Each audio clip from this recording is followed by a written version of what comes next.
Hello everyone. If you could, please take a moment to close your eyes and think of the first thing that comes to mind when I say the word dolphins. You can open your eyes now. I don't know about you, but this is what comes to my mind. A cheerful animal that seems to dance along in the water. Now, if you would, imagine a place where 100 of these carefree animals off the coast of Taiji, Japan, are forced into a tiny secluded cove. You can hear each one crying out for help. The cries are so eerie they send shivers down your spine. Can you believe there's actually a cove where the water turns red? A deep blood red? That's because these people are slaughtering 23,000 dolphins a year. And it's not even for good use. Dolphins have an extremely high mercury content, 20 times higher than what a human should actually consume. In other words, it's poison. The fishermen of Taiji, Japan are selling the dolphin meat under false pretenses. They are labeling the meat as an expensive whale meat off of another coast. And it only gets worse. The Japanese government is using the meat for free school lunches. So the Japanese are not only poisoning their own generation, but they are also shoving poisonous meat down their future's throat. Not only would death come from mercury poisoning, but also something called Minamata disease, which isn't a disease at all. It was first discovered in Chiso, Japan, when an advanced factory was dumping waste into the bay.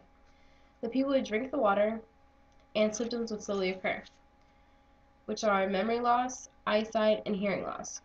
Children were also being born deformed. They couldn't see, taste, hear, speak, or even use any of their muscles.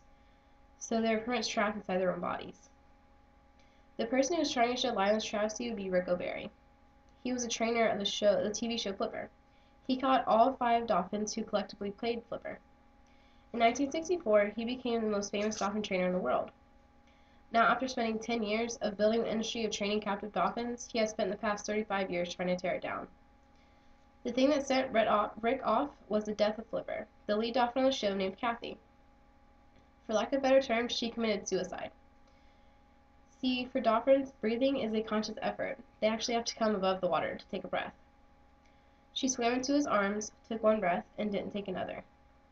The next day, Rick was arrested for trying to free a captive dolphin. O'Barry is one of the most hated people in Japan.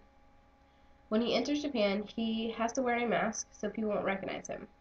All the fishermen hate him because he knows what goes on in the cove.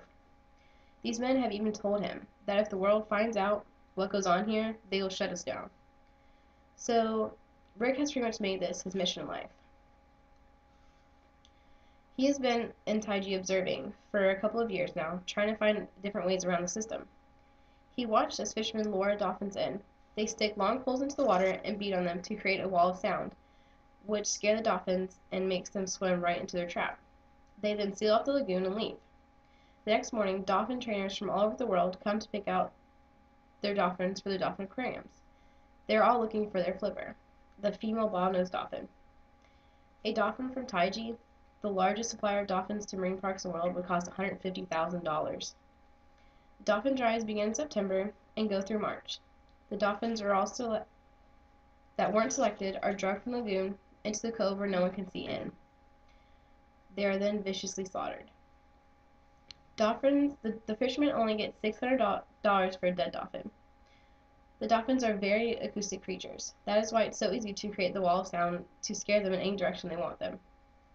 Dolphins have a sonar that's better than anything man could even make. They can see right through you. They can see your bones, your heart, and even if you're pregnant. So in order to try and stop the dolphin slaughtering, Rick has set up a team of 5 or 6 people to think of a way to expose what's going on. Some of them are part of the OPS, the Oceanic Preservation Society. One man had a brilliant idea, which was to set high-def cameras into fake rocks and a high-tech sound device in the water. The group made two different 007 type trips. One is to plant a sound device, and the next to plant all the cameras. You would not believe the things that you heard and saw. The dolphins were crying the high-pitched screams until you heard nothing but silence. And the video of this abomination is another thing. To actually see the water turn from a beautiful crystal blue to a deep red is just heartbreaking. Although this is happening halfway across the world, there is something you can do here at home. You can go online to takepart.com/the cove, where you can donate money and buy all kinds of things such as hats, bracelets, and shirts, like the one I'm wearing that says "This shirt saves." A percentage of everything you buy goes to helping these dolphins. You can also text dolphin to 44144 to find out more information to help.